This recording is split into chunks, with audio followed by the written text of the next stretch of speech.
สวัสดีครับผมสวัสดีเพื่อนๆด้วยนะครับยินดีต้อนรับเข้าสู่ช่องฟิตเฟนชาแนลนะครับผมก็พามาชมนะครับผมก็เจ้าการยาวนะครับเอชเค210 LC นะครับผมซูเปอร์เอ็กเอ็มนะครับขีด8นะครับผมรุ่น8นะครับตัวนี้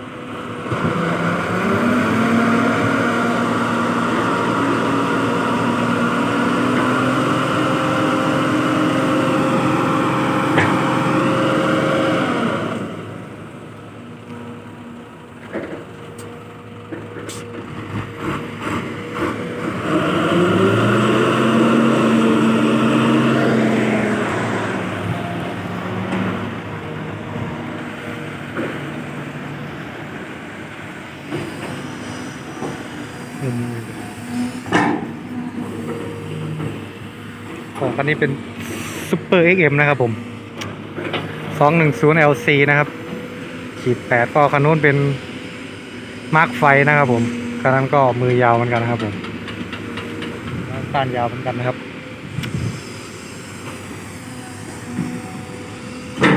ก็บุ้งกี้น่าจะกี้นาประมาณ 0.4 0.5 คิวครับผมแล้วเล่านี่ครับบุ้งกี้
โอ้เล่นเลยนะ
ยินบางอย่างเป็นตุ๊ก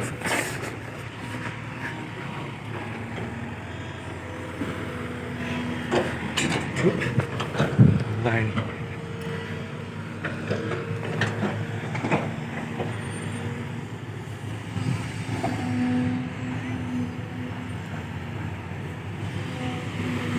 ก็เป็นการขุดน้องนะครับผม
ก็ฝากกดไลค์กดแชร์กด Subscribe ให้กับช่องเพื่อนๆ Channel ด้วยนะครับผมก็ขอบคุณไปยัง FC ที่เข้ามารับชมนะครับผมก็ขอจบคลิปไว้กับเจ้า HC 210 LC Super XM นะครับผมขีด8นะครับไอ้ก้านยาวก็มือยาวนะครับผมคันนี้